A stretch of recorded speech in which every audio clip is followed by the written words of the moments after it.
सगरमाथा साहित्य प्रतिष्ठान नेपाली भाषीको ढुकढुकी हो, नेपाली भाषीको ढुकढुकी हो, नेपाली भाषीको ढुकढुकी हो। नेपाली साहित्यिक नवरसमा गाउने एउटा चौतारी हो, गाउने एउटा चौतारी हो। सगरमाथा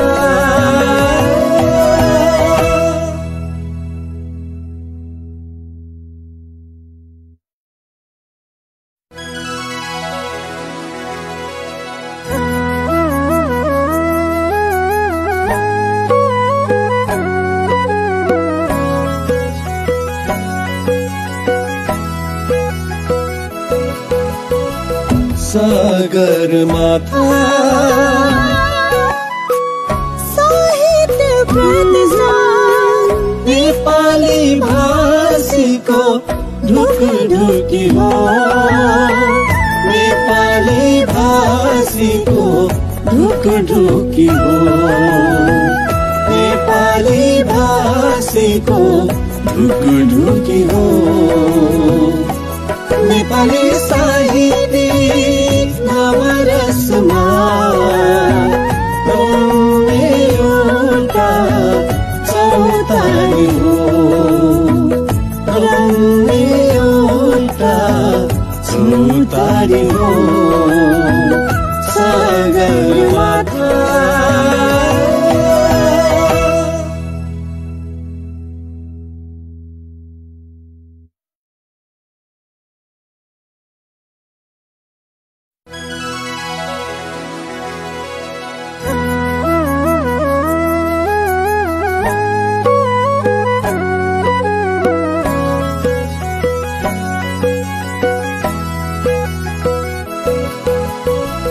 सगरमाथा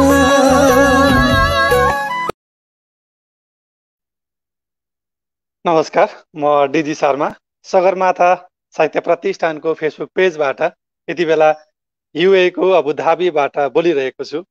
सदाको बिहीबार चाहिँ आज पनि कार्यक्रम स्रष्टा र सिर्जना लिएर हामी आइसकेका छौँ।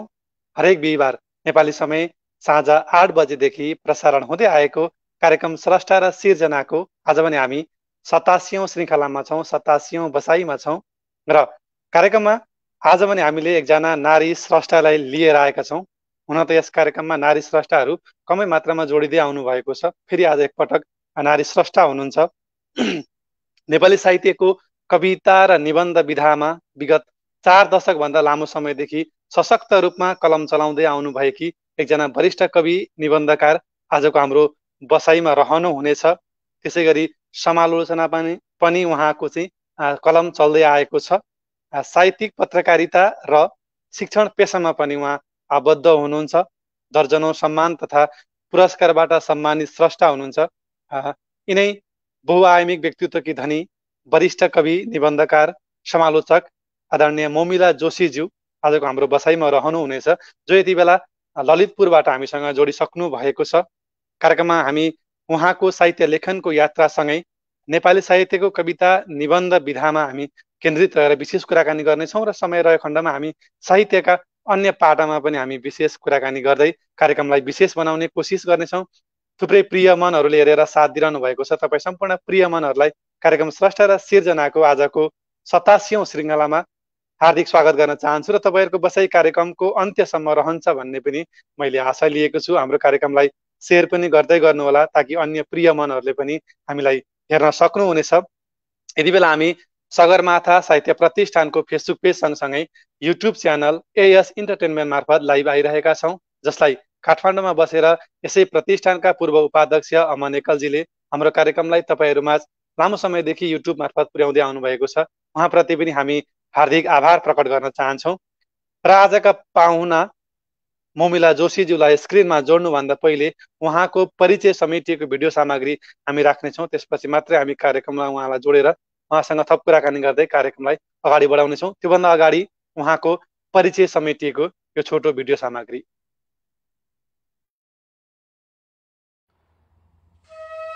विगत 4 दशकभन्दा लामो समयदेखि नेपाली साहित्यको कविता र निबन्ध विधामा सशक्त रूपमा कलम चलाउँदै आउनुभएकी वरिष्ठ कवि तथा निबन्धकार मोमिला जोशीज्यू हाम्रो कार्यक्रम स्रष्टा र सृजनाको आजको 87औं श्रृङ्खलामा हामीसँग पाहुनाको रूपमा रहनुहुनेछ। 9 वर्षको उमेरबाटै कविता मार्फत साहित्य लेखनको यात्रा थालनी गर्नुभएकी कवि जोशीको हालसम्म 5 वटा कविता र 3 वटा निबन्ध संग्रह प्रकाशित भइसकेका छन्। साहित्य लेखनको यात्रा सुरु गर्नुभन्दा पहिल्यै करिब 5 वर्षकै उमेरबाट उहाँले गायन र चित्रकलामा पनि आफ्नो रुचि देखाइसक्नु भएको थियो। माता सनका देवी जोशी र पिता सिद्धि प्रसाद जोशीको सन्तानको रूपमा कवि जोशीको विक्रम सम्वत 2024 साल श्रावण 25 गते बुधबारका दिन धनकुटाको हुलाकटोलमा जन्म भएको थियो।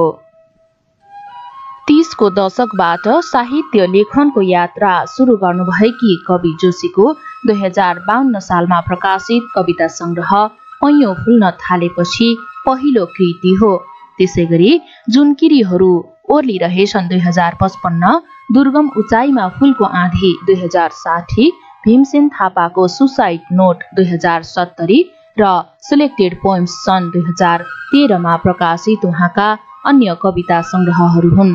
त्यस्तै नीलो नीलो आकाश र 2 थोपा आँसु 2053, ईश्वरको अदालतमा आउटसाइडरको बयान 2063 र an outsider in the court of God सन् 2013 मा प्रकाशित उहाँका निबन्ध संग्रहहरू रहेका छन्। त्यसैगरी उहाँले सगरमाथाको नृत्य मग्न आत्मा, dancing soul of Mount Everest, Nobel साहित्य, कलाश्री साहित्य लगायत केही साहित्यिक पत्रिका र अन्य साहित्यिक पुस्तकहरूको सम्पादन कार्य समेत गरिसक्नु भएको छ। साहित्यिक पत्रकारिता र प्राध्यापन पेशामा समेत आबद्ध रहेर सेवा पुर्याउँदै आउनुभएकी कवि जोशीको कविता र निबन्धका अलावा समालोचनामा पनि उत्तिकै सशक्त रूपमा कलम चल्दै आएको पाइन्छ। नेपाली साहित्यलाई विश्वमाझ पुर्याउन निकै महत्त्वपूर्ण भूमिका रहँदै आएको नेपाली कला साहित्य.com प्रतिष्ठानकी अध्यक्ष समेत रहनुभएकी कवि जोशीले स्नाकोत्तरसम्मको औपचारिक अध्ययन पूरा गर्नुभएको छ। त्यसैगरी उहाँले गोल्डेन नेट इन्टरनेसनल कलेजको सहप्राध्यापक, साहित्यिक पत्रकार संघको आजीवन सदस्य, कालचक्र नेपालको संस्थापक सदस्य लगायत संघ संस्थामा आबद्ध रहेर काम गर्दै आउनु भएको छ। शब्दहरूको माध्यमबाट अभिव्यक्तिको सर्वोत्कृष्ट विधाका रूपमा कवितालाई स्वीकार गर्ने कवि जोशीले छिमेकी मुलुक भारत र चीन सहित हङकङ, दक्षिण Korea, Japan, Myanmar, Bangladesh, Egypt, Russia, Colombia, Turkey लगायतका देशहरूमा साहित्यिक भ्रमण समेत गरिसक्नु भएको छ। त्यसैगरी देशका दर्जनौं स्थानमा भएका साहित्यिक सम्मेलनमा पनि उहाँ सहभागी हुँदै आउनु भएको छ। नेपाली भाषा साहित्य एवं कला तथा संस्कृतिको क्षेत्रमा पुर्याएको विशिष्ट योगदानको कदर गर्दै युवा वर्ष मोती पुरस्कार, प्रतिभा पुरस्कार बेलायत, भूपी स्मृति सम्मान अन्तर्राष्ट्रिय साहित्यिक गौरव Bharat, public choice award Turkey लगायत दर्जनौं सम्मान तथा पुरस्कारबाट उहाँलाई पुरस्कृत गरिएको छ। यसका अतिरिक्त नृत्य, गायन, चित्रकला, खेलकुद, उद्घोषण, वक्तृत्व कला, प्रतियोगिता र शिक्षण पेशामा 4 दर्जनभन्दा बढी सम्मान तथा पुरस्कार उहाँले प्राप्त गरिसक्नु भएको छ। यिनै बहुआयामिक व्यक्तित्वकी धनी हाल ललितपुरको लामाटार निवासी वरिष्ठ कवि तथा निबन्धकार मोमिला जोशीज्यू हाम्रो आजको बसाइमा 1 घण्टा रहनुहुनेछ। कार्यक्रममा हामी उहाँको साहित्यिक लेखन यात्रासँगै नेपाली साहित्यको कविता र निबन्ध विधाका विविध पाटोमा केन्द्रित रहेर विशेष कुराकानी गर्दै कार्यक्रमलाई विशेष बनाउने कोसिस गर्नेछौँ। हाम्रो निमन्त्रणा स्वीकार गरिदिएर कार्यक्रमको शोभा बढाइदिनु भएकोमा उहाँप्रति हार्दिक आभार पनि प्रकट गर्दछौँ। कार्यक्रम स्रष्टा र सृजना तथा सगरमाथा साहित्य प्रतिष्ठान UAE।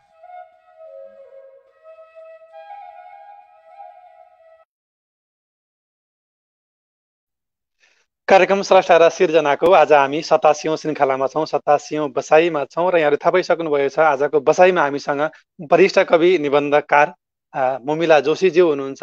थुप्रै प्रिय मनहरूले हेरेर साथ दिइरहनु भएको छ। तपाईँ सम्पूर्ण प्रिय मनहरूलाई फेरि पनि म कार्यक्रममा हार्दिक स्वागत गर्न चाहन्छु र तपाईँहरूको बसाइ कार्यक्रमको अन्त्यसम्म रहन्छ भन्ने पनि मैले आशा लिएको छु। हाम्रो कार्यक्रमलाई सेयर पनि गर्दै गर्नुहोला ताकि अन्य प्रिय मनहरूले पनि हामीलाई हेर्न सक्नुहुनेछ। अब भने म ढिलो नगरिकन आजकी पाहुना मोमिला जोशीज्यूलाई स्क्रिनमा जोड्नेछु। दिला कार्यक्रममा स्वागत छ दिदी। नमस्कार सबैलाई, नमस्कार दर्शकहरूलाई पनि सबैलाई नमस्कार। आराम हुनुहुन्छ दिदी? हजुर ठिकै छु। यहाँसँग हामी थुप्रै कुराकानी गर्नेछौँ, कविता पनि सुन्नेछौँ। कार्यक्रमको हामी 11-12 मिनटमा लगभग आइसकेका छौँ। त्योभन्दा अगाडि दिदीको आज भोलिको दैनिकी व्यस्तता के कसरी बितिरहेको छ त्यहाँबाट सुरु गरौँ न दिदी।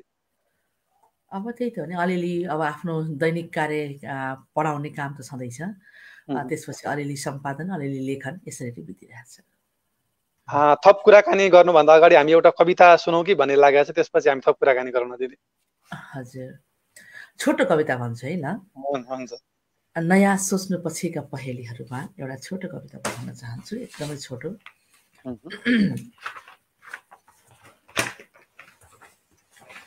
ठिक छ। नयाँ सोच्नु हरेकले एकचोटि पागल हुनु हो। नयाँ सोच्नु हरेकले एकचोटि पागल हुनु हो। कवि भन्छन् शब्दहरू पागल भएपछि कविताको जन्म हुन्छ।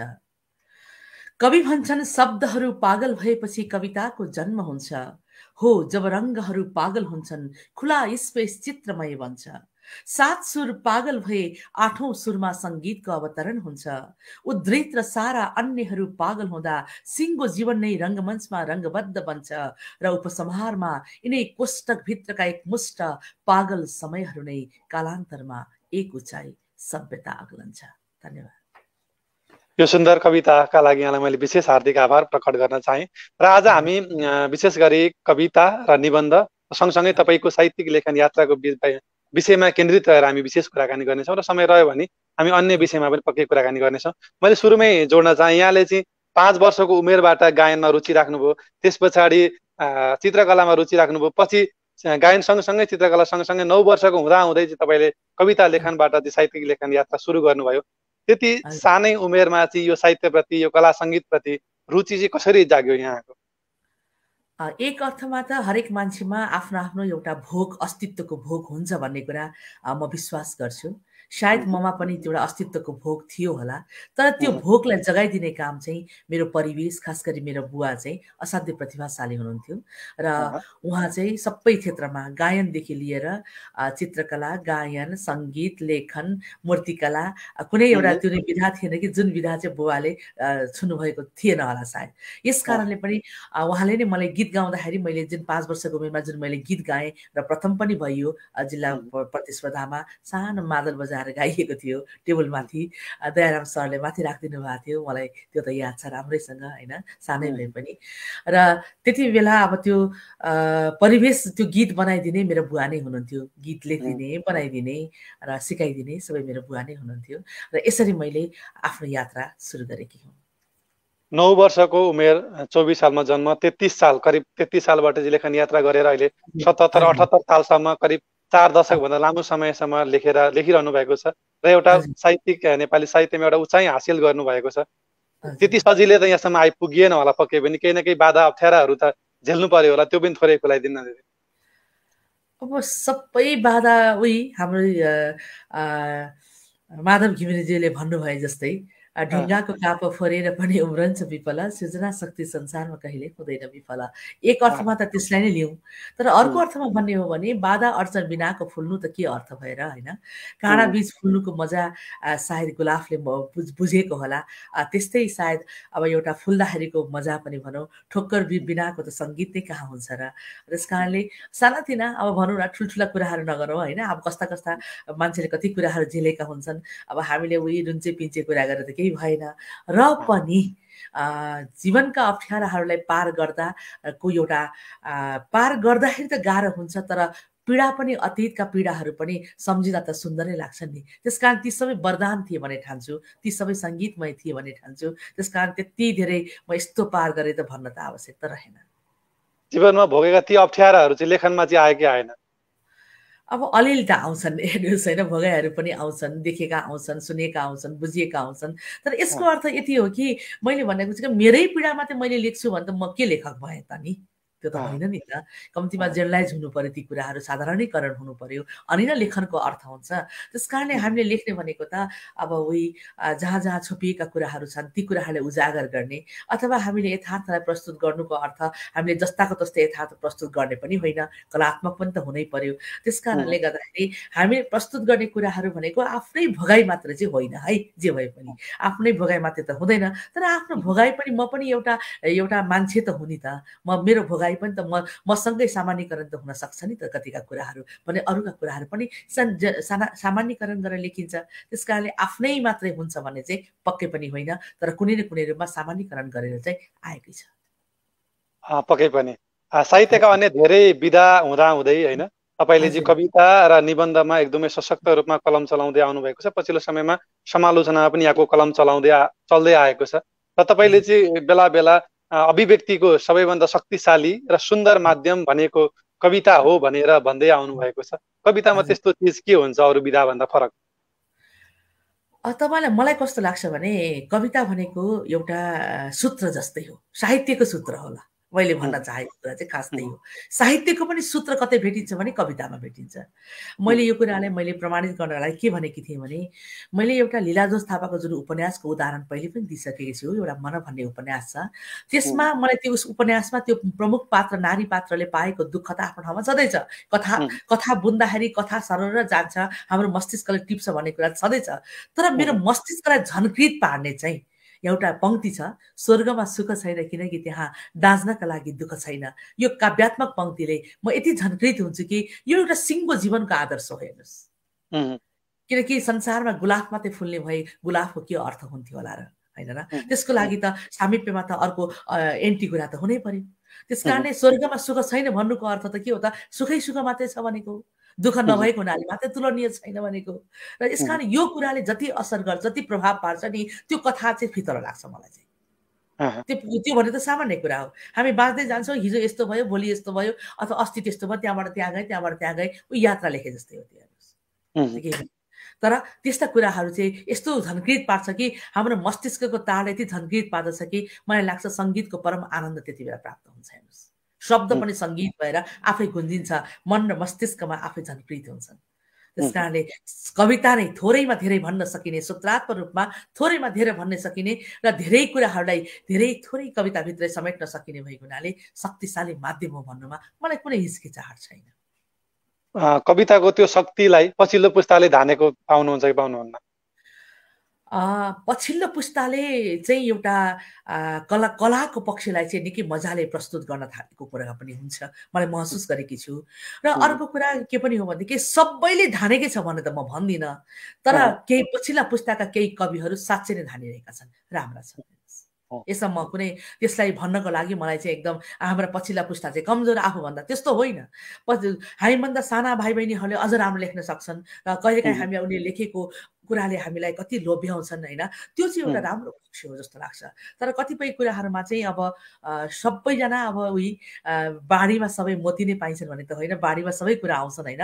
तर सबैले भन्न खोजेको होइन, तर केही कविहरूले साँच्चै नै राम्रोसँग धानिराख्नु भएको छ। कार्यक्रम स्रष्टा र सिर्जनाको आज हामी 87औं श्रृङ्खलामा छौँ, 87औं बसाइमा छौँ। हामी हरेक बिहिबार नेपाली समय साँझ 8 बजेदेखि सगरमाथा साहित्य प्रतिष्ठानको फेसबुक पेज सँगसँगै युट्युब च्यानल एएस इन्टरटेनमेन्ट मार्फत लाइभ आउने गरेका छौँ र आजको 87औं श्रृङ्खलामा ममिला जोशीज्यू हुनुहुन्छ, वरिष्ठ कवि निबन्धकार, जो यति बेला ललितपुरबाट हामीसँग जोडिनु भएको छ। थुप्रै प्रिय मनहरूले हेरेर साथ दिइरहनु भएको छ। तपाईँ सम्पूर्ण प्रिय मनहरूलाई म फेरि पनि हार्दिक स्वागत गर्न चाहन्छु र तपाईँहरूको बसाइ कार्यक्रमको अन्त्यसम्म रहन्छ भन्ने मैले आशा लिएको छु। हाम्रो कार्यक्रमलाई सेयर पनि गर्दै गर्नु होला ताकि अन्य प्रिय मनहरूले पनि हामीलाई हेर्न सक्नुहुनेछ। हामी कुराकानी गर्ने नै छौँ। यति बेला हामी कार्यक्रमको 20 मिनटमा आइसकेका छौँ। फेरि एउटा कविता सुनौ, त्यसपछि कुराकानी अगाडि बढाउँ कि भन्ने लागेको छ दिदी। हुन्छ, म एउटा कविता सुनाउँछु। र अहिले मैले कविता सुनाउने चाहिँ एउटा मैले पुरानो कविता नै लिएर आएकी छु। भनौँ न, यहाँ अगाडि मैले जे छ त्यति सुनाइरहेकी छु। र एउटा कविता छ, यो भ्यान गगको जुन चित्रमा आधारित रहेको कविता छ, द स्टेरी नाइट भन्ने कविता। र त्यो चित्र छ, त्यही पेन्टिङमा आधारित रहेर तारा बलेको रात भन्ने कविता म सुनाउन गइरहेछु। चित्रकार भ्यान गगको द स्टेरी नाइट भन्ने चित्रमा आधारित, पेन्टिङमा आधारित कविता म सुनाउन गइरहेकी छु। कविताको शीर्षक तारा बलेको रात। मेरो कविताको रोमान्टिक मूर्छना यो रात, शब्दको किनारबाट भागेर म तिम्रा वक्र रेखाहरूको भुमरीमा फसेको छु। यतिखेर मलाई भुमरीको ठोक्कर र गहिराई दुवै प्यारो लागेको छ। शब्दसँग शब्दको टक्करमा केवल शब्दकै आविष्कार, शब्दसँग शब्दको टक्करमा केवल शब्दकै आविष्कार। प्रकृतिको शालीन विद्रोह यो रात, मलाई चित्र बस्तीमै रमाउन देऊ। समयको भव्य सुस्केरा चित्रको रङ्गहरूमा तिमी कहाँनिर छौ? समयको भव्य सुस्केरा चित्रका रङ्गहरूमा तिमी कहाँनिर छौ? पीडाहरूको आतशबाजी यो रात, म तिम्रो पीडाको गन्धले औधी पुलकी छु। दुई तारा बीचको दूरीमा कति पीडाहरू अटाउन सक्छन्, दुई तारा बीचको दूरीमा कति पीडाहरू अटाउन सक्छन्। जीवन भन्दा पनि दिव्य मृत्यु यो रात, मलाई यही दूरी मिठो लागेको छ।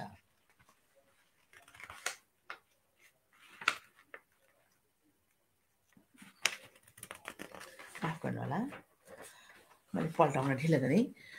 तारा बलेको यो मलामी रात, तिम्रो प्रेमको आकाश फैलिन मलाई तिम्रै समयको उर्सुला हुने रहर छ।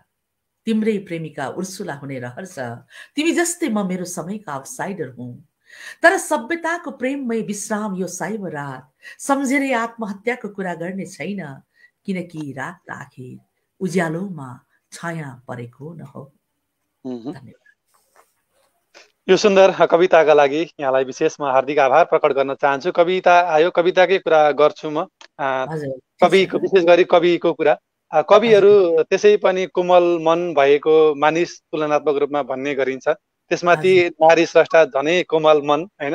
तर ठिक विपरीत ध्रुवमा चाहिँ तपाईँका कविताहरू यदि सरसर्ती सुन्ने पढ्ने हो भनेदेखि चाहिँ एक किसिमको विद्रोह, एक किसिमको क्रान्ति चाहिँ त्यहाँ भेटिन्छ। त्यहाँभित्र कविताभित्र यति सुन्दर कोमल मन भित्रबाट त्यो किसिमको विद्रोह, त्यो किसिमको क्रान्ति कसरी सम्भव भइरहेको छ, त्यो पनि थोरै कुराइदिनु। मलाई जहाँसम्म लाग्छ, गुलाफ काँडा बीज फुल्दा गुलाफको सौन्दर्य र त्यसको मूल्य जति हुन्छ नि, मलाई लाग्छ मोनालिसाको सुन्दर तस्विरलाई सुन्दर मान्नुमा पनि केवल सुन्दरता मात्रै चाहिँ हो जस्तो मलाई लाग्दैन। जीवनको अँध्यारो पक्ष पनि सँगै त्यहाँ छ। दुईटा आँखाको एउटा भेद सबैले बुझेकै हुनुपर्छ। यदि चित्रको विश्लेषण गर्नेहरूले राम्रोसँग चित्रलाई महसुस गर्ने हो भने सबैले भनिआएकै कुरा पनि हो र महसुस हुन्छ पनि। तर त्यति जुन तपाईँले भनिराख्नु भएको छ नि, जहाँनिर गुलाब छ त्यहाँ काँडा हुन्छ भने के कोमल मान्छेमा क्रान्तिको भाव हुँदैन र? एउटा कुरा। र अर्को कुरा, कलाकार भनेको नै ऊ जति भित्र जेसुकै होस्, आफ्नो जीवनमा जहाँसुकै जेसुकै घटित होस्, तर उसले कुनै पात्रमा डुबेको खण्डमा ऊ पात्र नै भइदिन सक्छ। त्यसकारणले यो क्रान्तिको आवाज भनेको यो मेरो आवाज होइन। साँच्चै भन्ने हो भने मेरो मात्रै आवाज होइन, मेरो आवाज होइन त भन्नु भएन, तर मेरो मात्रै आवाज होइन। त्यो आवाज भनेको म भनेको कुरा त गौण कुरा हो। म जस्तो देखिन्छु, म जे छु, त्यो गौण कुरा हो। तर क्रान्तिका आवाज आउँछ भने, किनकि म अरूको दुःखले पनि त, म आफ्नो दुःख भन्दा पनि सायद अर्काको दुःखले बढी म दुःखी हुन्छु कि। त्यस कारणले गर्दाखेरि आवाज किन आउँदैन? जहाँ जहाँ जब जब विस्फोट हुन पर्छ बन्द भाँडाभित्र गुम्सिएको बाफ तपाईँ चिपै लाग्नुहोस् न, केही नगरे पनि विस्फोट हुन्छ। निकास नपाइसकेपछि त्यो पनि विस्फोट हुन्छ। र यसर्थ हामीले हरेक कुरालाई यदि हामीले राम्रोसँग निहाल्ने हो भने हरेक उज्यालोभित्र उज्यालोभन्दा अगाडि अँध्यारोको पार गर्नुपर्ने सत्यतालाई नकाट्न सकिँदैन। हामीले बिहानीको उज्यालो अँध्यारो पार नगरिकन कहाँ भोग्न सक्छौँ र त्यसैले यस अर्थमा पनि एउटा कोमल मान्छेबाट क्रान्ति उब्जदैन भन्नु त बेकार नै हो नि, होइन र? त्यो सँगसँगै डार्क साइड पनि सँगसँगै छँदै नै छ। अहिले मात्रैको कुरा होइन, मैले भनिरहँदाको कुरा मात्रै होइन। उज्यालो र अँध्यारो पक्ष एकसाथ भएन भने मैले अघि भर्खरै भनेको जुन लीलाधोज थापाको जुन भनाइ थियो नि, स्वर्गमा सुख छैन किनकि त्यहाँ जाँच्नको लागि दुःख छैन, यसै भनिएको होइन नि त। र यही अर्थमा नै कोमलबाट नै कोमलताबाट नै विस्फोट हुन्छ भने त्यो चाहिँ बढी प्रभावकारी हुन्छ होला नि त जस्तो लाग्छ। यो सुन्दर प्रतिक्रियाका लागि विशेष हार्दिक आभार। म अब थोरै कविताबाट थोरै निबन्धमा जो आउन चाहन्छु। एउटा सफल कवि, एउटा सफल निबन्धकार बन्छ भन्ने केही उदाहरणहरू पनि छन्। र यहाँ आफै पनि सशक्त रूपमा जति कवितामा सशक्त रूपमा कलम चलाउनुहुन्छ, निबन्धमा पनि त्यत्तिकै सशक्त कलम चल्दै आएको छ। पछिल्लो समयमा नेपाली साहित्यमा निबन्धको अवस्था अथवा त्यसको आकर्षण चाहिँ यहाँले के कस्तो पाउनु भएको छ, त्यो पनि थोरै कुराइदिनु। एउटा सत्य त के हो भने सामान्यतया निबन्धलाई त्यति धेरै साहित्यको एकदम प्रिय विधा नमान्नेहरू धेरै छन् र मन पराउनेहरू साह्रै मन पराउनेहरू पनि छन्, तर प्रिय विधा नमान्नेहरू धेरै छन्। आशै त पक्कै बुझ्नुभयो होला, किनभने हामीले अहिलेसम्म पनि निबन्धलाई त्यति धेरै साहित्यिक विधाको रूपमा निबन्ध लेख्छु भन्यो भने मान्छेलाई एकदम मुख खुम्चाउँछन्। हेर्नुहोस्, तपाईँ मान्नुहोस् नमान्नुहोस्, तर म चाहिँ निबन्धमा बढी म चाहिँ खुल्छु जस्तो लाग्छ, मलाई आनन्द लाग्छ। किनकि अरू विधाहरूमा निबन्ध भनेको एउटा साँच्चै नै निर्बन्ध विधा जस्तो लाग्छ, बन्धनहीन विधा जस्तो लाग्छ। किनकि मलाई लाग्छ देवकोटाले त्यसै निबन्ध लेखेका होइनन्, आफूलाई सायद कवितामा सूत्रात्मक रूपमा व्यक्त गर्न सकेनन् र उनले निबन्धमा खुलेर व्यक्त भए। त्यसैले त उनले मेरो परिचय मेरै निबन्धहरूले साफसँग त्यस पाठकलाई दिनेछन् जो सच्चा श्रद्धाको आँखा लगाएर पङ्क्तिका बीच बीचमा पढ्नेछन्। त्यसै भनेका त होइनन् होला, किनकि उनलाई पढ्नको लागि कविता भन्दा पनि निबन्धमै खोज्नुपर्ने हुन्छ। निबन्धमा पनि शब्दको अर्थमा मात्रै होइन, पङ्क्तिका बीचबीचमा खोज्नुपर्ने हुन्छ। र यस कारणले मलाई लाग्छ निबन्ध भनेको चाहिँ वास्तवमा एउटा झनै सशक्त विधा हो भन्ने म त्यसमा चाहिँ पक्षमा छु। र अब एकैचोटि त्यसमा किन लाग्यो भन्नुहुन्छ भने त म पनि आफूलाई स्वतन्त्र रूपमा व्यक्त गर्नकै लागि लागे, तर निबन्धलाई साहित्यिक विधा राम्रोसँग एकदम प्रेमपूर्वक मान्नेहरू चाहिँ कमै छन्। त्यो साहित्यको विधा मान्न नसक्नु अथवा उहाँहरू नमान्नुमा चाहिँ त्यो निबन्ध प्रतिको गहिराई नबुझेर हो अथवा अरू नै केही कारण होला? कारण थुप्रै छ। अघि नै मैले भने नि, एक त साहित्यकै सबैभन्दा कान्छो विधा भनेकै निबन्ध हो साहित्यमा। र यसलाई हाम्रो देशको सन्दर्भमा त हाम्रो पाठ्यक्रमबाट नै हामी गलतमा छौँ कि यो कुरा मलाई बार बार भन्न मन लाग्छ र यो कुरा सच्याउनु पनि पर्छ। हामीले बच्चाहरूलाई पढाउँदादेखि नै हामीले के गर्छौँ भने गाई चार खुट्टे जनावरबाट सुरुवात गर्छौँ निबन्ध लेख्नलाई। भनेपछि त्यो निबन्ध लेख्ने बच्चाहरूले मैले निबन्ध लेख्छु भन्दा उही जग्गा गाईको निबन्ध लेख्ला भन्ने ठान्छन्, होइन र? तर हो, पाठहरूमा हाम्रो कोर्सहरूमा राखिएका हुन्छन्, कतै के नेपाल सानो छ, कतै पहाडी जीवन होला, कतै क्युनो निबन्ध होला, होइन, वीरहरू होला। तर पढाउँदाखेरि त निबन्ध भने पनि कुनै अब भनौँ न कतिपय ठाउँमा प्रबन्धलाई पनि निबन्ध भनिएको हुन्छ, लेखलाई पनि निबन्ध भनिएको हुन्छ। र यस कारणले गर्दाखेरि निबन्धप्रतिको वास्तविक धारणा अझै पनि जमिसकेको छैन। यो बुद्धिजीवी पनि जमिसकेको छैन, साँच्चै भन्ने हो भने त कतिपय बुद्धिजीवी पनि जमिसकेको छैन। होइन भने त यस्तो हामीलाई एकैचोटि आएर तिमीलाई चाहिँ मानव जलस्रोतको निबन्ध लेख भने त निबन्ध भन्नु हुँदैन थियो नि त, लेख भन्नु पर्थ्यो नि त। त्यस्तो निबन्ध लेख भनिसकेपछि अनि म निबन्ध लेख्छु भन्दा म प्रतिको धारणा के हुन्छ त? कसरी साहित्यकार भन्छ? कि त पुरै रूपमा अब देवकोटै बनिसक्नु पर्यो। ऊ कवि व्यक्तित्वले गर्दाखेरि देवकोटा भनेपछि निबन्ध पनि लेख्छन् भन्छन् पछि, तर पनि कविकै रूपमा चिन्छन्। हामी केही व्यक्तित्वहरू अथवा केही बुद्धिजीवीहरूले उहाँको निबन्धलाई चाहिँ उचाइ र गहिराईलाई कसले नाप्न सक्छ र हामी त नाप्न पनि सक्दैनौँ। त्यति उचाइ र गहिराईका निबन्ध लेख्ने हाम्रा हिरा हामीले भेटेका हौँ। हामीले हिरालाई गुमायो छिटै, त्यो बेग्लै कुरा हो। तर अब त्यस्तै निबन्ध लेख्ने अब शङ्कर लामिछाने कम राम्रो लेख्ने निबन्धकार त होइनन्, होइन? रामकृष्ण शर्मा पनि राम्रो निबन्ध लेख्ने हुन्। तर निबन्धप्रतिको अवधारणा चाहिँ हाम्रो पाठ्यक्रमदेखि नै, किनकि शिक्षाबाट सुरुवात हुन्छ नि त हरेक कुरा, हो त्यही धारणा गलत भएको हुनाले नै निबन्धप्रतिको सही धारणा अहिले पनि जमिसकेको छैन। पक्कै पनि हामीले पनि स्कुल कलेजबाटै चाहिँ निबन्ध भनेर त्यही किसिमले पढ्दै आएको र तपाईँ आफै पनि शिक्षण पेसामा लामो समयदेखि आबद्ध हुनुहुन्छ। तपाईँले चाहिँ यो निबन्ध होइन भनेर तपाईँले तपाईँका विद्यार्थीहरूलाई चाहिँ भन्नुभयो कि छैन? भन्छु म एकदम म भन्छु हामीले मैले जस्तै एउटा भर्खरै हिँड्न लागेको बच्चालाई हिँडि नसकेको बच्चालाई वाकरमा हुन्छ नि राखेर कस्तो गोलो गोलो प्रकारको त्यसभित्र राखेर हिँडाइन्छ त्यो एउटा फ्रेम हो। एउटा फ्रेम भनेको के हो त हिँड्न नजान्नेलाई हिँड्न खोजिरहेकोलाई हिँडाउन सिकाउनु पहिलो पाइला त हुन सक्छ नि त लेखनको अभ्यास हो तर निबन्ध होइन। जस्ट एउटा लेखनको अभ्यास मात्रै हो एउटा खाका मात्रै हो त्यो पनि एउटा सानो एउटा सुरुवात मात्रै बिन्दु मात्रै हो त्यो निबन्ध होइन त्यो एउटा लेख मात्रै हो। त्यसलाई पनि अनुसन्धानात्मक रूपमा लेखिन्छ भने बल्ल प्रबन्ध बनिन्छ। र निबन्ध भनेको त पूर्ण रूपमा साहित्यिक विधा हो जसमा आत्मप्रकाशनलाई आधुनिकताको एउटा मापदण्ड मापन पनि मानिएको छ।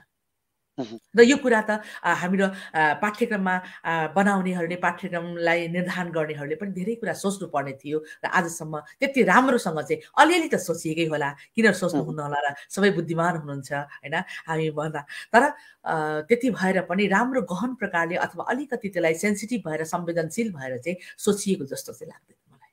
यसलाई परिवर्तन गरिनुपर्छ यो परिभाषालाई भनेर चाहिँ शिक्षक भएको नाताले आज काम गर्ने शैली परिवर्तन गर्नु पर्यो। हामीले लेख्दाखेरि पढ्न लगाउँदाखेरि चाहिँ एकदम जय भोलि जस्तो भैरव अर्यालका त्यस्ता उत्कृष्ट निबन्ध वीरहरू जस्तै अब वीरहरूको एउटा उदाहरणको सानो उदाहरण है अन्यथा नखानिकन म एउटा कुरा मेरो मनमा लागेको कुरा भन्न चाहन्छु। नरसिंहप्रसाद देवकोटाको वीरहरू भन्ने निबन्धको मूलभाव भनेर गाइडमा खोज्ने हो भने के पाइन्छ भनेदेखि यो के अरे हामीले पनि देशको लागि मर्न सक्नुपर्छ यही नै यसको मूलभाव हो भनेको छ। तर त्यो होइन नि वीर भनेको वास्तविक वीर भनेको त्यो हो जसमा स्वार्थ नामेटपन छ जसले स्वार्थलाई त्याग गरेर जीवनभर जिन्दगी बाँच्न सक्छ आफ्नो व्यक्ति स्वार्थलाई त्यागेर बाँच्न सक्नु पो वास्तविक के हो त वीर हो त। भक्कै एक गोली लगाएर भक्लाकै मरिहाल्नु वीर होइन।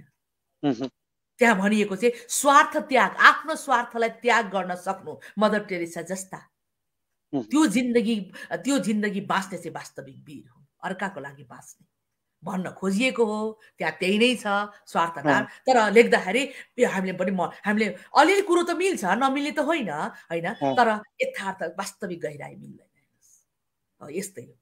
त्यस कारणले त्यो गहिराई त्यो उचाइ नाप्नको लागि चेतनाको स्तरको फराकिलो त बनाउनै पर्छ तर त्यो भन्न खोजेको होइन चेतनाको स्तर कमजोर भएर त्यस्तो भनेको होइन। हाम्रो अवधारणा जो छ त्यो अवधारणा नै हामीले अलिकति भए पनि बदल्न पर्छ ताकि हामीले जलस्रोतको निबन्ध होइन जलस्रोतको बारेमा लेख भन्न सक्नुपर्छ प्रश्न सोध्दा पनि त्यो अवधारणा चाहिँ परिवर्तन गर्नुपर्छ। म यसमा आफ्नै प्रसङ्ग पनि जोड्न चाहन्छु। मैले पछिल्लो केही समयदेखि स्रष्टाहरूको बारेमा एउटा आर्टिकल भनौँ अथवा लेख भनौँ म लेख्दै आइरहेको छु तर अस्ति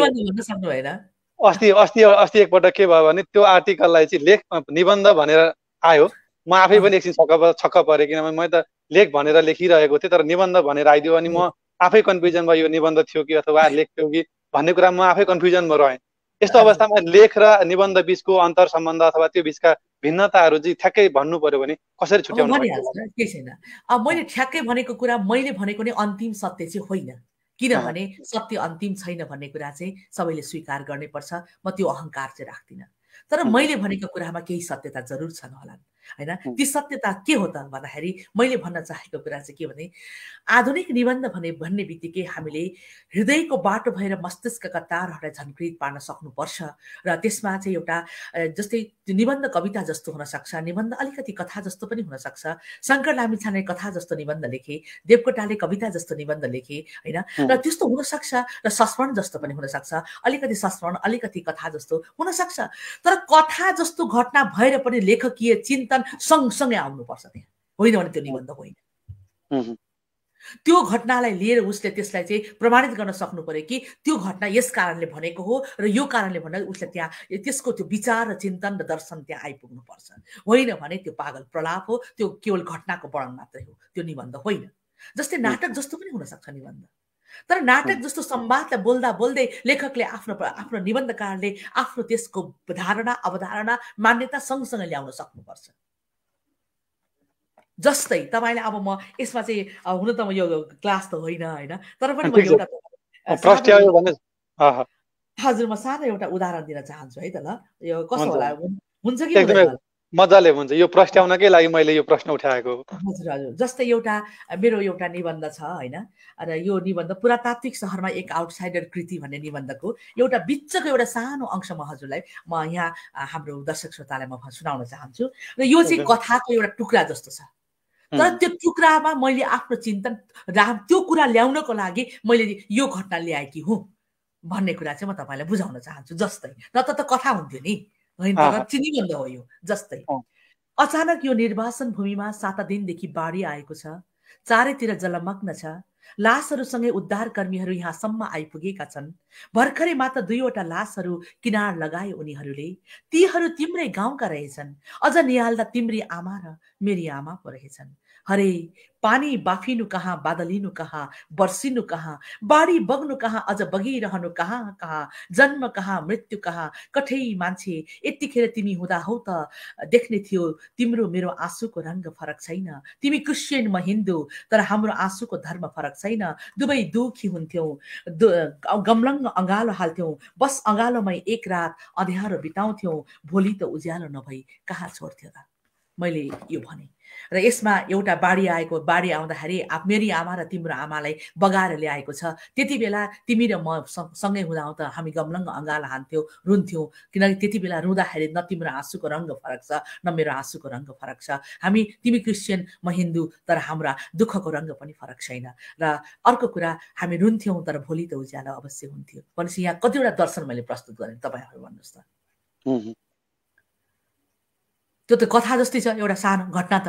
म त निर्वासित छु, निर्वासित भूमिमा बाढी आए, निर्वासन भूमिमा पनि मान्छेले पानीलाई त अँगालो हालेर राख्न सक्दैन, हावालाई त सधैँभरि अँगालो हालेर राख्न त सक्दैन।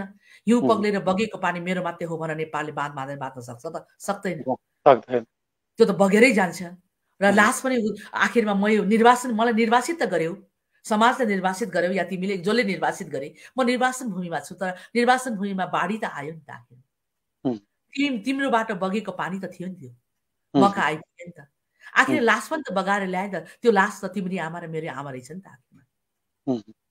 भनेपछि हामी त रुन्थ्यौँ, यहाँ हुँदा मलाई एक्लै पार्नुको तिमीले के फाइदा पायो त? आखिरमा तिम्रो आमाको लास पनि बगाएर मैसम्म ल्याइपुर्याएको छ। अब तपाईँ वर्णन गर्छुस्, यसको जति तपाईँले फिलोसफी दिनुभए पनि मैले डार्क साइड र ब्राइट साइड दुवै एकसाथ दिन खोजेकी हुँ। र हाम्रो दुःखको रङ्ग फरक छैन, आँसुको रङ्ग फरक छैन, र हामी जुनसुकै हौँ, हामी आखिरमा एउटै आकाश मुनि एउटै धरती, हाम्रो छत आकाश र एउटै घर हाम्रो धरती हो भन्ने भावको लागि मैले त्यो एउटा घटना राखेँ, कथा।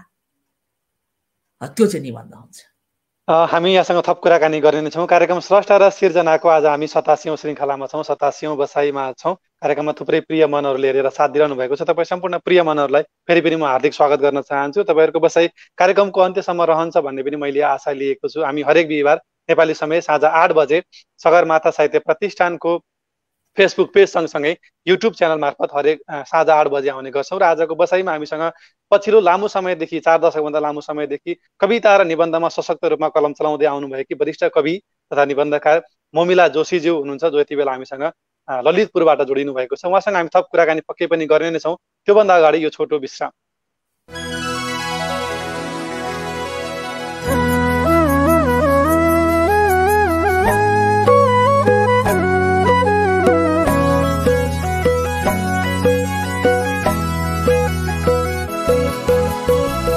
सगरमाथा साहित्य प्रतिष्ठान नेपाली भाषीको ढुकढुकी हो, नेपाली भाषीको ढुकढुकी हो, नेपाली भाषीको ढुकढुकी हो। नेपाली साहित्यिक नवरसमा एउटा चौतारी हो, एउटा चौतारी हो। सगरमाथा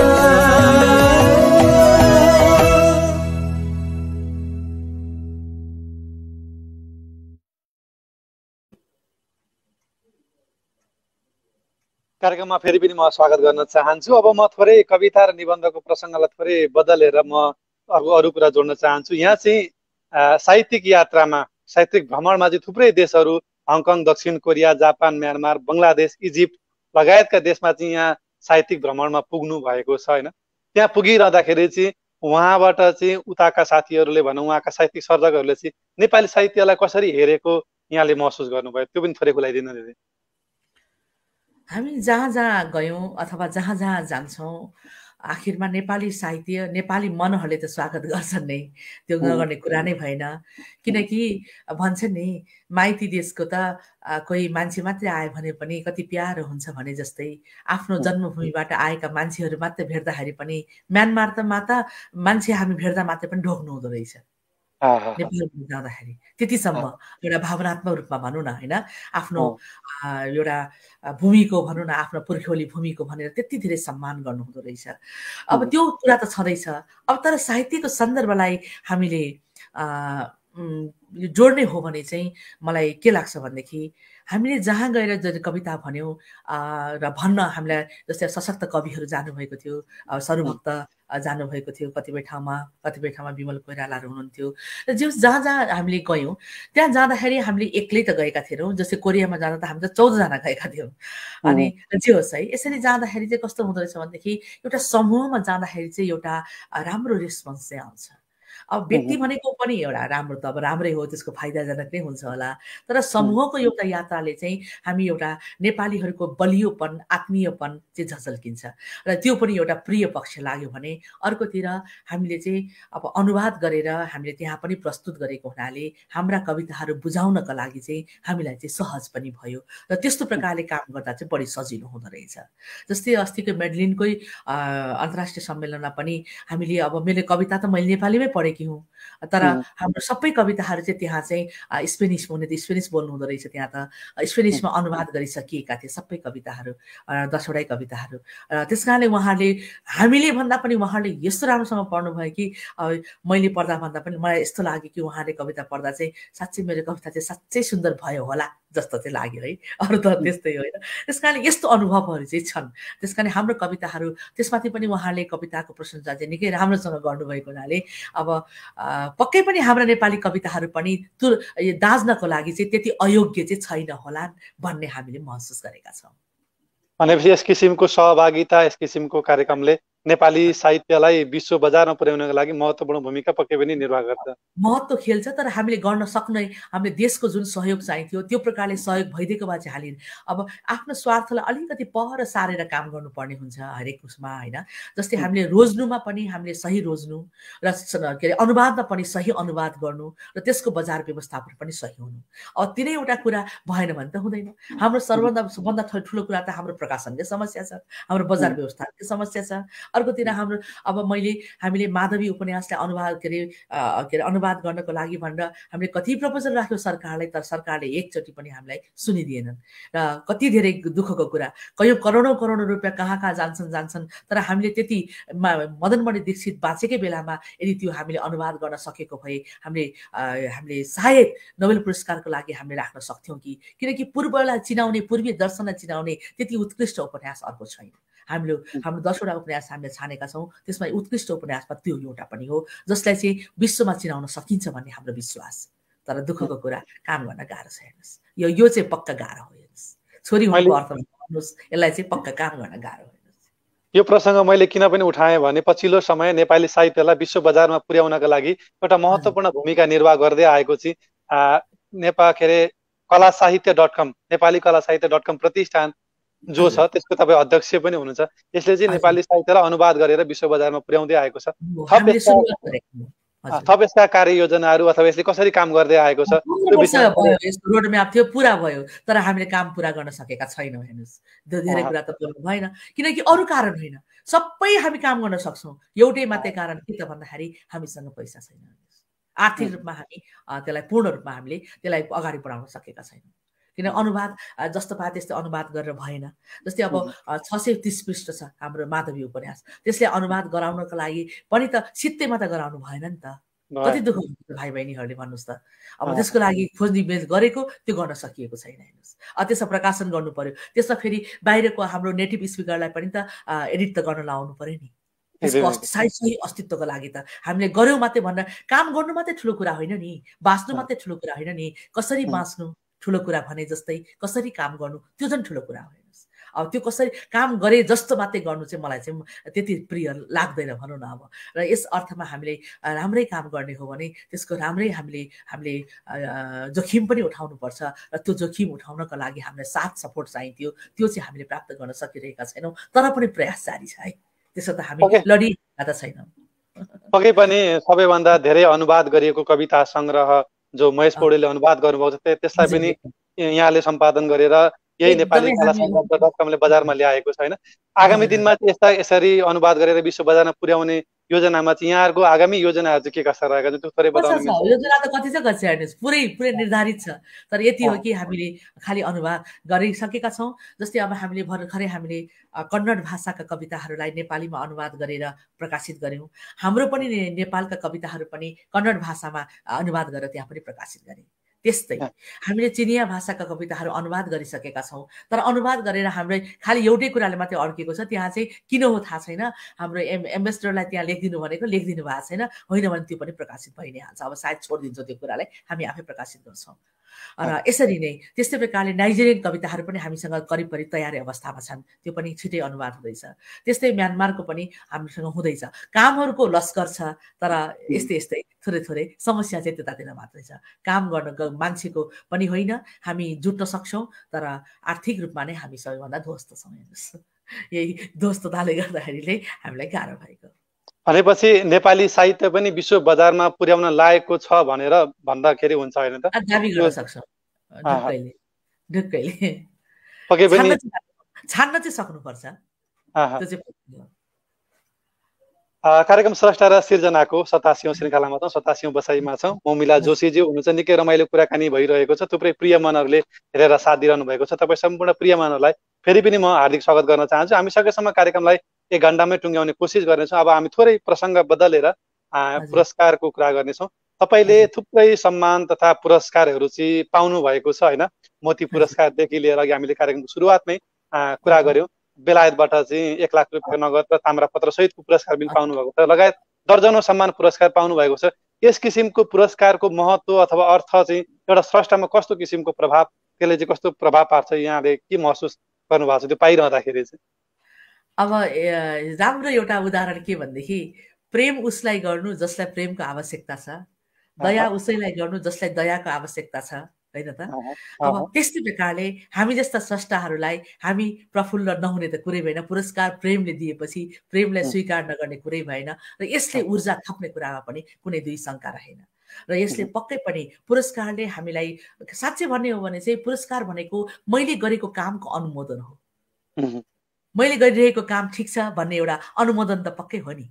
र यस आधारमा पुरस्कार हाम्रो लागि के हो त, यसले हामीलाई के गर्छ, थप ऊर्जा दिन्छ। मैले गरेको काम ठिकै रहेछ है भन्ने अनुभव त हुन्छ नि। अब पनि म अझै काम राम्रो गर्छु भन्ने पनि हामीलाई हौसला हुन्छ। त्यस कारणले पुरस्कार भनेको कुरा चाहिँ प्रेम हो भन्ने कुरा चाहिँ म ठान्छु। किनकि प्रेम जहिले पनि अब प्रेमको भोकाहरूलाई त पक्कै पनि त्यसको महत्त्व हुन्छ नै, र त्यस अर्थमा नै मैले स्वीकार गरेको छु र त्यसले मलाई साँच्चै नै ऊर्जा दिएको छ भन्नुमा मलाई हिचकिचाहट छैन। अहिले त पछिल्लो समयमा साहित्यिक वृत्तमा थुप्रै सम्मान पुरस्कारहरू स्थापना गरेका छन्, विभिन्न सङ्घ संस्थाहरूबाट वितरण गरिँदै आएका छन्। ती पुरस्कारहरू चाहिँ निष्पक्ष ढङ्गले वितरण गरिन्छ भन्ने कुरामा चाहिँ यहाँ विश्वास राख्नु कि राख्नुहुन्न?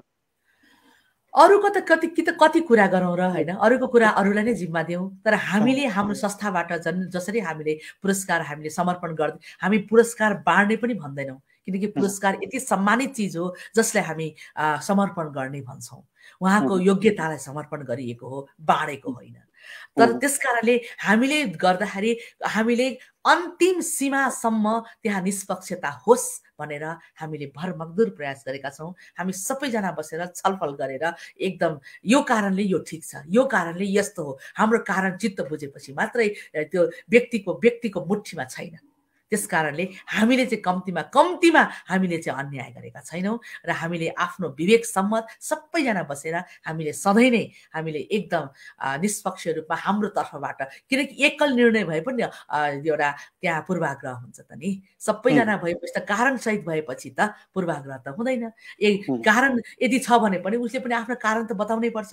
त्यो कारण अर्कोलाई पनि सही लाग्छ भने त्यसपछि त्यो पूर्वाग्रह तोडिन्छ हेर्नुहोस्। हो, त्यसकारण यस्ता बार र बन्धनहरूलाई तोडेर सही लागेपछि मात्रै हामीले पुरस्कार समर्पण गरेका हुनाले यस कुरामा हामीलाई अलिकति पनि हिचकिचाहट छैन। मैले यो प्रसङ्ग किन पनि जोडेको भने यसै सगरमाथा साहित्य प्रतिष्ठानले चाहिँ 2080 सालदेखि लागू गर्ने गरी सगरमाथा वर्ष पुरस्कार भनेर वितरण गर्दैछ, अथवा त्यो वितरण गर्ने हाम्रो योजना रहेको छ र हामी त्यसको तयारीमा जुटिरहेको छ। हाम्रो मिनिमम न्यूनतम चाहिँ 10 लाख रुपियाँको अक्षकोष रहनेछ र त्यो पुरस्कार कसरी व्यवस्थापन गर्ने, कसरी विवाद रहित बनाउने भन्ने विषयमा चाहिँ हामीले कार्यक्रममा जोडिनु भएको स्रष्टाहरूसँग सुझाव सल्लाह माग्दै आएका छौँ। यस कारणले पनि यहाँलाई मैले त्यो पुरस्कारलाई कसरी व्यवस्थित गर्ने भन्ने विषयमा 2-4 शब्द यहाँले भनिदिनु भयो भने हामी आभारी हुने थियौँ भन्ने कुरा हो। अनि हामी त यति नै हो।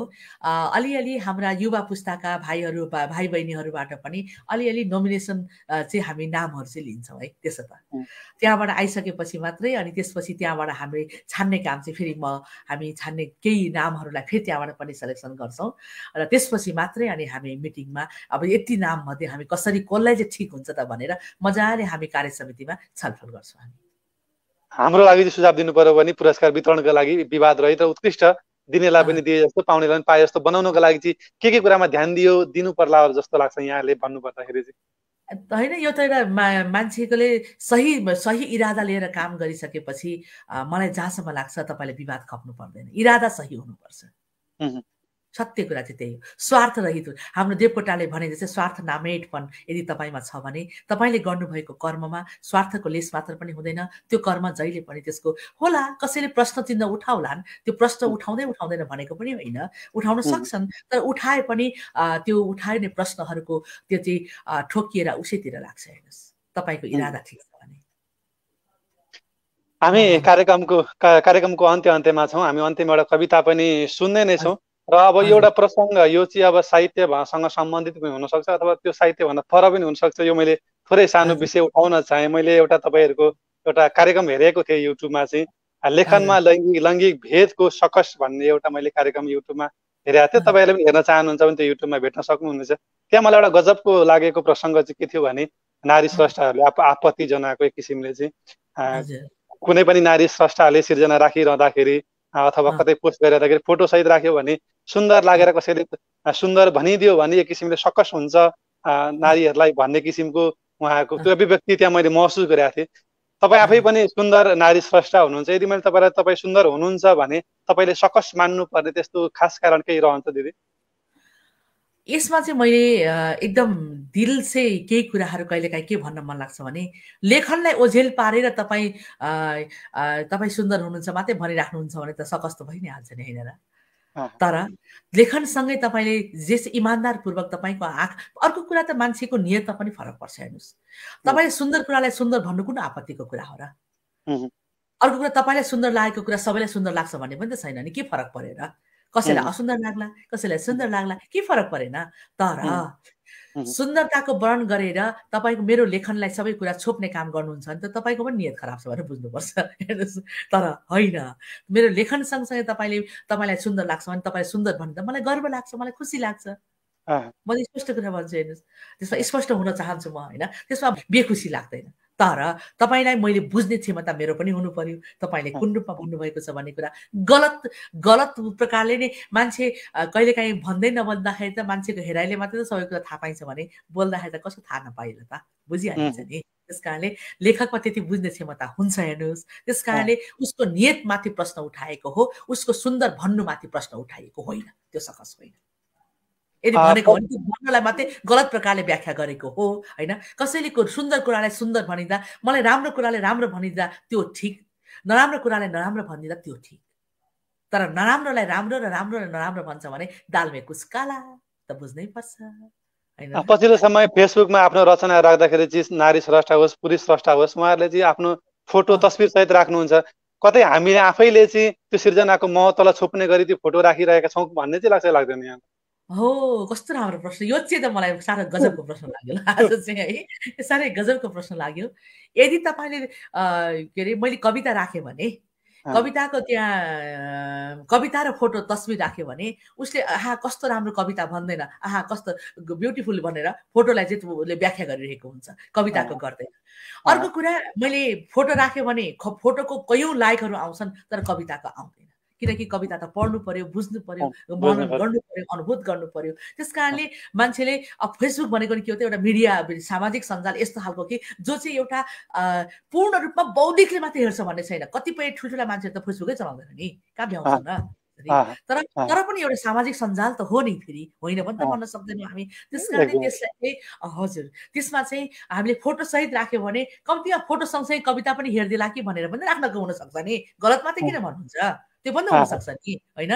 फोटो हेरेपछि कविता पनि हेर्ला कि, कविता त हेर्दै हेर्दैन त भनेपछि फोटो पछि कविता पनि हेर्ला कि भनेर राखे पनि त हुनसक्छ नि। त्यस कारणले यसरी पोजिटिभली पनि बुझिदिनुहोस् न हजुर।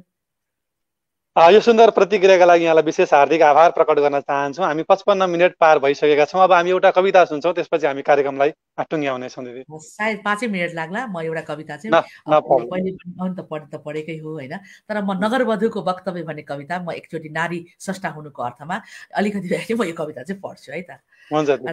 कविताको शीर्षक रहेको छ नगरवधुको वक्तव्य।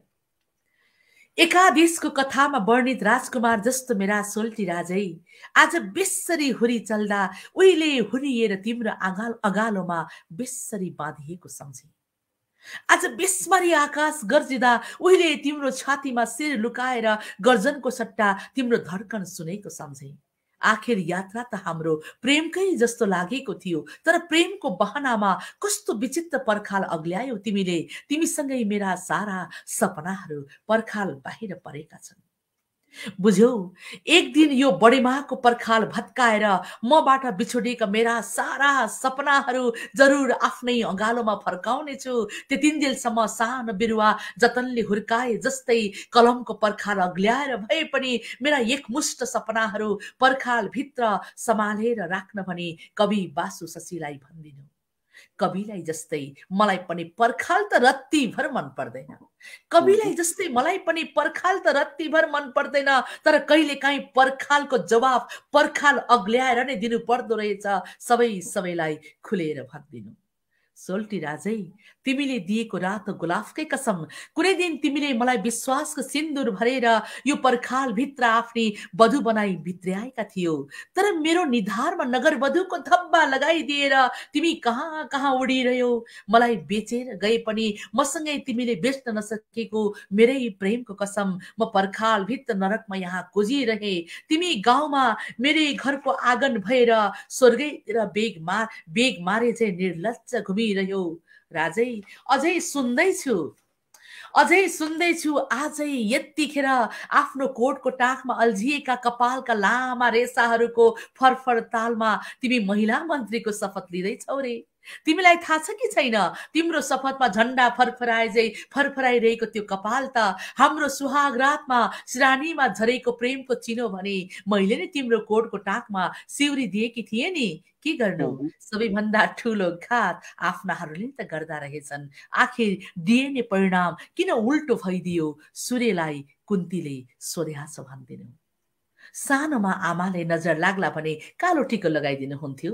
बिचरो फुच्चे कालो टिको तिम्रो जाली नजरको बडे माको धब्बाले यसै छोपियो। आज म तिमीबाट लान्छित नगर वधु आफ्नै यौवनको सागरमाथि सम्पूर्ण मरुभूमि फैलिएकी छु र यो पर्खाल भित्र आफ्नै जीवनको भुताहा कालो छाया बनेर आफैलाई तर्साइरहेछु। राजै, एक दिन मेरो जीवनको त्यही भुताहा कालो छाया तिमीलाई तर्साउन जरुर आउनेछ र तिम्रो गर्विलो कुर्सीमा शानले बस्नेछ। त्यतिखेर तिम्रो पापी आँखाले सत्य मलाई देख्ने छैनौ, सट्टामा मान्छे बसेर भर्खरै उठे जस्तो हल्लिरहेको आराम कुर्सी मात्रै देख्नेछौ। त्यतिखेर तिमी डराएर भाग्दा द्वारमा सुरक्षार्थ तैनात तिम्रा द्वारपालहरू मेरै आदेशले तिमीलाई हतकडी लाउन कुरिरहेका हुनेछन्। देख्ने बुझ्ने जो हुनेछन् सबैले यो सबसे खुसीको कुरा सर्वप्रथम गाउँमा सबसे दुखी मेरी आमालाई भनिदिनु। हो अचेल उज्यालोले मसँग पटक्कै आँखा जुदाउँदैन, हो अचेल उज्यालोले मसँग पटक्कै आँखा जुदाउँदैन, मेरा आफन्तहरू पनि अचेल मसँग बोल्ने मनै गर्दैनन्। सायद उज्यालोले मलाई अति कुरूप देख्दो हो, सायद आफन्तले पनि मलाई आफ्नो इज्जतको उचाइसँग नमिल्ने पुड्को देख्दो हो। आमा, यतिखेर मेरो उचाइ स्वीकार गर्न नचाहने पुरुष बिनाको प्रकृतिमा, यतिखेर आमा मेरो उचाइ स्वीकार गर्न नचाहने पुरुष बिनाको प्रकृतिमा, गर्जनकारी हुरी बादल र नदीको सारथीमा, आफैमा छिन्न भिन्न भएर, आफैमा धुजा धुजा फाटिएर या आफैमा उर्लिएर पोखिएर मेरो भाग्यमा लागेको कालो धब्बा मेटाउने छु र आफ्नै कर्मको गाढा रङ्गले अर्कै अर्कै भाग्य रेखा कोर्नेछु। आमा, कुनै बेला मेरा कलिला हातले पूजा गर्ने गरेको देवी बस्ने थानीमा अब त्यो कालो तिलक मात्र होइन, तिलकसँगै धारिलो तरवार पनि कसै गरी सम्हालेर राखिदिनु। प्रिय, आखिर प्रेम र अहम एउटै श्रानीमा कहिल्यै चैनले निदाउन सक्दैन। जीवनको सहयात्रा हिँडिरहेका सबैलाई भनिदिनु। धन्यवाद। यो सुन्दर कविता, शक्तिशाली क्रान्तिकारी कविता फेरि सुन्ने मौका जुराइदिनु भयो। यहाँप्रति हामी हार्दिक आभार प्रकट गर्न चाहन्छौँ। थुप्रै प्रिय मनहरूले हेरेर साथ दिइरहनु भएको छ। तपाईँ सम्पूर्ण प्रिय मनहरूलाई फेरि पनि म हार्दिक स्वागत गर्न चाहन्छु। अब हामी कार्यक्रमलाई टुङ्ग्याउने कोसिस गर्नेछौँ। दिदीले धेरै ठाउँमा धेरै पटक धेरै किसिमले अन्तर्वार्ता दिइसक्नु भएको छ। समग्रमा आजको बसाइ चाहिँ कस्तो रह्यो दिदी?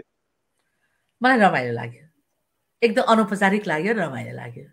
अर्को कुरा, पर्दा यो त प्रत्यक्ष नभएर यो त सिसाको पर्दा मात्रै भएको हुनाले अलिक सजिलो पनि लाग्छ। वाक्कै पनि हजुर। पक्कै पनि हाम्रो निमन्त्रणा अत्यन्त व्यस्त हुँदै पनि हाम्रो कार्यक्रमको निमन्त्रणा स्वीकार गरिदिनु भयो र हाम्रो कार्यक्रमलाई एक कदम भए पनि अगाडि बढाउनका लागि निकै महत्त्वपूर्ण भूमिका निर्वाह गरिदिनु भयो। तपाईँप्रति हामी विशेष हार्दिक आभार प्रकट गर्न चाहन्छौँ र तपाईँका लेखनहरू अझै सशक्त बन्दै जाउन् भन्ने पनि हामी कामना गर्दछौँ र तपाईँसम्म पुर्याउनका लागि निकै महत्त्वपूर्ण भूमिका निर्वाह गर्नुहुने यस प्रतिष्ठानका अध्यक्ष जीवित खड्का मगरज्यूप्रति पनि हामी विशेष हार्दिक आभार प्रकट गर्न चाहन्छौँ। थप केही भन्नु छ भने दिदी, नत्र हामी कार्यक्रमलाई टुङ्ग्याउनेछौँ।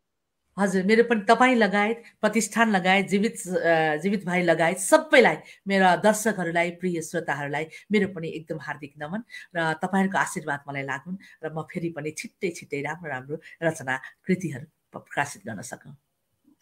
यहाँलाई पनि फेरि पनि म हार्दिक आभार प्रकट गर्न चाहन्छौँ र हाम्रो कार्यक्रमलाई तपाईँहरूमाझ पुर्याउनका लागि प्राविधिक रूपमा निकै महत्त्वपूर्ण भूमिका निर्वाह गर्नुहुने प्राविधिक टिमका सम्पूर्ण साथीहरूप्रति पनि म हार्दिक आभार प्रकट गर्न चाहन्छु। अमन एकलजी हुनुहुन्छ पूर्व उपाध्यक्ष, त्यसै गरी भाषा तथा साहित्य विभाग प्रमुख जिरन थुलुङ, त्यसै गरी प्रवक्ता राजेश दास गौतौला, केन्द्रीय सदस्य कुसुम समर्पण, शम्भु बाछना राई, त्यसै गरी काठमाडौँमा बसेर डिजाइन लगायतका प्राविधिक काम गर्दै आउनुभएका डिजाइनर तथा कवि वसन्तराज अज्ञाज्यूप्रति पनि हामी हार्दिक आभार प्रकट गर्न चाहन्छौँ तथा सम्पूर्ण पदाधिकारीज्यूहरूप्रति पनि हामी आभार प्रकट गर्न चाहन्छौँ र तपाईँहरू जसले हाम्रो कार्यक्रमलाई नियमित रूपमा हेर्दै आउनुभएको छ, लाइक कमेन्ट सेयर गर्दै आउनुभएको छ, तपाईँ सम्पूर्ण प्रिय मनहरू, त्यसै गरी लाइभ सकिसके पछाडि हेर्नुहुने, युट्युबमा हेर्नुहुने तपाईँ सम्पूर्ण प्रिय मनहरूप्रति पनि म हार्दिक आभार प्रकट गर्न चाहन्छु। हाम्रो फेसबुक पेजलाई पनि लाइक गरिदिनु होला, साथसाथै युट्युब च्यानललाई पनि सब्सक्राइब गरेर हामीलाई हौसला बढाइदिनु हुनेछ भन्ने हामीले आशा लिएका छौँ र सम्पूर्ण प्रिय मनहरूलाई एकमुष्ट रूपमा हार्दिक आभार प्रकट गर्दै आजको बसाइबाट काठमाडौँबाट जोडिनुभएकी वरिष्ठ कवि, निबन्धकार, समालोचक ममिला जोशी ज्यूसँगै म युएबाट डिजी शर्मा बिदा माग्छौँ। हवस् त, नमस्ते। नमस्ते।